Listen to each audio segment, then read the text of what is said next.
IPhone 14 series will be the biggest leap. Well आइए बात करते हैं आईफोन 14 सीरीज के बारे में। सबसे पहले इसकी प्राइसिंग और इसके लॉन्च के बारे में बात कर लेते हैं। वेल जैसे कि आप लोगों को पता ही होगा कि हमें इस बार भी हमें यहाँ पर 4 आईफोन ही देखने को मिलेंगे। सबसे पहला आईफोन रहेगा वेनिला मॉडल यानी कि आईफोन 14, इसके बाद आईफोन 14 मैक्स, आईफोन 14 प्रो और आईफोन 14 प्रो मैक्स। इस बार क्या है कि सबसे बड़ा यहाँ पर अगर हमें चेंज देखने को मिल रहा है देन वो देखने को मिल रहा है कि इस बार हमें कोई भी मिनी मॉडल नहीं देखने को मिल रहा है, बल्कि उसको यहाँ पर रिप्लेस कर रहा है आईफोन 14 मैक्स मॉडल।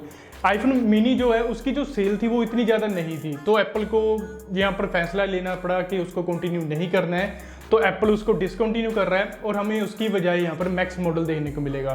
तो अभी अगर हम लोग यहाँ पर प्राइसिंग पर आए इन चारों मॉडल्स की, देन प्राइसिंग की भी हमारे पास में डिटेल्स निकल कर आ चुकी हैं। वेल क्या है ना कि यहाँ पर लीक्स के अकॉर्डिंग इसका जो प्राइसिंग है यानी कि जो प्रो मॉडल्स हैं उनकी प्राइसिंग लाइकली है कि हमें 15% जो है ज़्यादा देखने को मिलेगी। तो अगर हम लोग एस्टिमेट लगाएं देन यहाँ पर $50 to $60 का यहाँ पर हमें डिफरेंस देखने को मिल सकता है। सबसे पहले यूएस प्राइसिंग की बात करेंगे, फिर यहाँ पर हम लोग इंडियन प्राइसिंग की भी बात कर लेते हैं। तो यहाँ पर मैं यहाँ पर एक्सपेक्ट करके चल रहा हूँ कि यहाँ पर हमें 10,000 रुपये का यहाँ पर डिफरेंस देखने को मिलेगा और यूएस डॉलर्स में हमें यहाँ पर एटलीस्ट $100 का यहाँ पर डिफरेंस देखने को मिलेगा।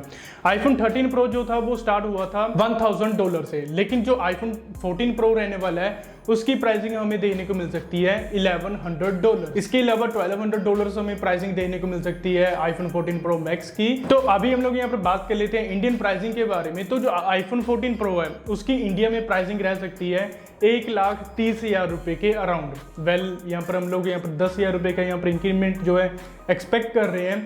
तो इस हिसाब से अगर देखा जाए जो आईफोन 13 प्रो था उसकी जो प्राइसिंग थी वो 1,20,000 रुपये के अराउंड थी और आईफोन 14 प्रो की जो प्राइसिंग है वो 1,30,000 रुपये के अराउंड हो सकती है। इसके अलावा आईफोन 14 प्रो मैक्स जो है उसकी जो प्राइसिंग है वो 1,35,000 या फिर 40,000 रुपये के बीच बीच जो है रह सकती है। इसके अलावा नॉन प्रो मॉडल्स के बारे में यहाँ पर बात करें देन जो नॉन प्रो मॉडल है यानी कि जो बेस मॉडल रहने वाला है आईफोन 14, उसकी जो प्राइसिंग है वो इंडिया में हमें देखने को मिल सकती है 80,000 रुपीज़ के अराउंड। वेल ये सेम प्राइसिंग रहेगी जिस प्राइसिंग पे हमें आईफोन 13 देखने को मिला था।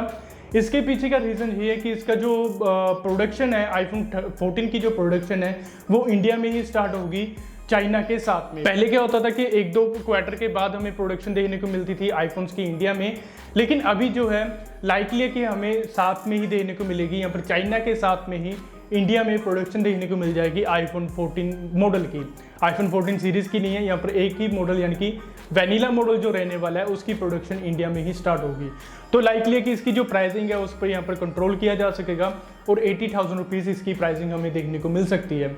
इसके अलावा यहाँ पर बात करी जाए जो आईफोन 14 मैक्स मॉडल है उसकी जो प्राइसिंग है वो हमें 90,000 रुपीज़ के अराउंड देखने को मिल सकती है। वेल जो मिनी मॉडल था उसकी कॉस्ट थी अराउंड 70,000 रुपीज़, लेकिन जो मैक्स मॉडल है उसका जो डिस्प्ले साइज है वो हमें ज़्यादा देखने को मिलेगा। तो इसी कारण से यहाँ पर हमें लाइकली है कि यहाँ पर इसकी जो प्राइसिंग है वो हमें 90,000 रुपीज़ के अराउंड देखने को मिल सकती है। वेल वो दिन भी दूर नहीं है जब बेस मॉडल जो है हमें 1,00,000 रुपये से कम नहीं देखने को मिलेगा। वेल प्राइसिंग के बारे में तो बात हो चुकी है, लेकिन अभी अगर हम लोग यहाँ पर बात करें इसके लॉन्च के बारे में देन इसके लॉन्च के बारे में भी हमारे पास में डिटेल्स आ चुकी हैं। पहले क्या था कि र्यूमर्स थे कि हमें इसका जो लॉन्च है वो हमें डिलेड देखने को मिल सकता है, शायद सितंबर में ना देखने को मिले, अक्टूबर में देखने को मिले। वेल अभी क्या है कि अभी की जो लेटेस्ट रिपोर्ट्स हैं उनके अकॉर्डिंग इसका जो लॉन्च है वो डिले नहीं हुआ है और हमें इसका जो लॉन्च है यहाँ पर 2 तरह की लीक्स हैं। एक सजेस्ट करती है कि 6 सितंबर को इसका लॉन्च देखने को मिल जाएगा, दूसरी यहाँ पर सजेस्ट करती है कि इसका जो लॉन्च है वो हमें 16 सितंबर को देखने को मिल सकता है।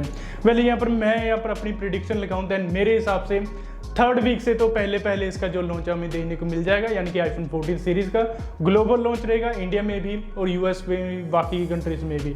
वेल यहाँ पर अगर हम लोग यहाँ पर बात करें तो 3rd वीक से पहले हमें इसका जो लॉन्च है वो देखने को मिल सकता है और लाइकली है कि सेम ही मंथ में हमें इसकी जो सेल है वो देखने को मिल जाए। तो अभी हम लोग यहाँ पर बात कर लेते हैं मेजर डिफरेंसेस के बारे में, यानी कि आईफोन 13 सीरीज में और आईफोन 14 सीरीज में एक्चुअल में यहाँ पर क्या डिफरेंसेस देखने को मिल रहे हैं। वेल जो आईफोन 14 सीरीज है इसमें सबसे पहले अगर हम लोग यहाँ पर बात करें देन सबसे पहला यहाँ पर हमें डिफरेंस देखने को मिल रहा है, देन वो देखने को मिल रहा है मिनी मॉडल का। इस बार हमें कोई भी मिनी मॉडल नहीं देखने को मिल रहा है, उसको रिप्लेस कर रहा है मैक्स मॉडल। इसके अलावा अगर हम लोग यहाँ पर बात करें परफॉर्मेंस के बारे में कि हमें परफॉर्मेंस में एक्चुअल में क्या डिफरेंस देखने को मिलेगा।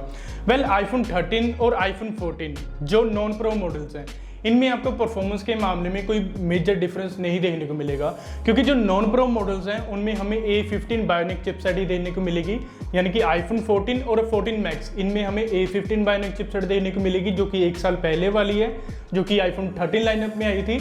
जो प्रो मॉडल्स हैं उनमें हमें A16 बायोनिक चिपसेट देखने को मिलेगी, लेकिन रिपोर्ट्स के अकॉर्डिंग एप्पल जो है यहाँ पर मार्केटिंग करेगी A16 चिपसेट बोलकर, लेकिन एक्चुअल में हमें जो है A15 ही देखने को मिलेगी नॉन प्रो मॉडल्स में।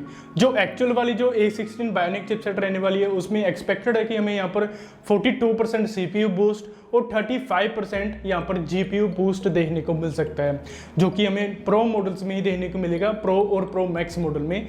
लेकिन जो नॉन प्रो मॉडल्स हैं उनमें हमें इतना तगड़ा जो है बूस्ट नहीं देखने को मिलेगा।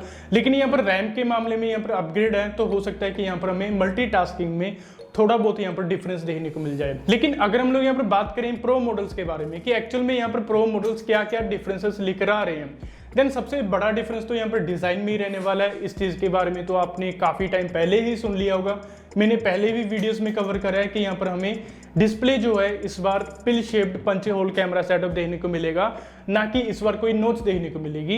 एप्पल फाइनली इस चीज़ को जो है डिच कर रही है, नोच को यहाँ पर डिच कर रही है और हमें यहाँ पर pill shaped plus punch hole camera setup जो है प्रोवाइड करेगी। वेल ये चीज़ काफ़ी अच्छी है। इसके अलावा यहाँ पर बात करी जाए दूसरी मेजर अपग्रेड जो है वो कैमरा सेटअप में रहने वाली है प्रो मॉडल्स के। Well triple rear camera setup रहने वाला है, फोर्थ जो है लाइटर सेंसर देखने को मिलेगा। लेकिन जो प्राइमरी इमेज सेंसर रहने वाला है आईफोन 14 प्रो मॉडल का, यानी कि 14 प्रो और प्रो मैक्स का, उसमें हमें यहाँ पर 48 मेगापिक्सल का प्राइमरी इमेज सेंसर देखने को मिल सकता है।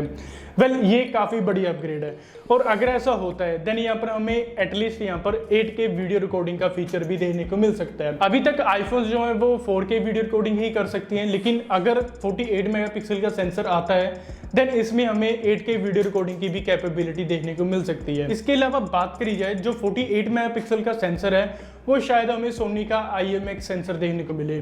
कौन सी सीरीज का देखने को मिलेगा ये तो अभी रिवील नहीं हुआ है, इसके लॉन्च के बाद जो है रिवील हो ही जाएगा। इसके अलावा यहाँ पर बात कर लेते हैं एक और चीज़ जो जिसके बारे में एप्पल फैंस जो हैं वो काफ़ी समय से डिमांड कर रहे थे, जो कि है ऑलवेज ऑन डिस्प्ले। वेल ये चीज़ जो है, ये फीचर जो है वो अभी पॉसिबल हो रहा है। ये चीज़ हमें सिर्फ अभी प्रो मॉडल्स में ही देखने को मिलेगी।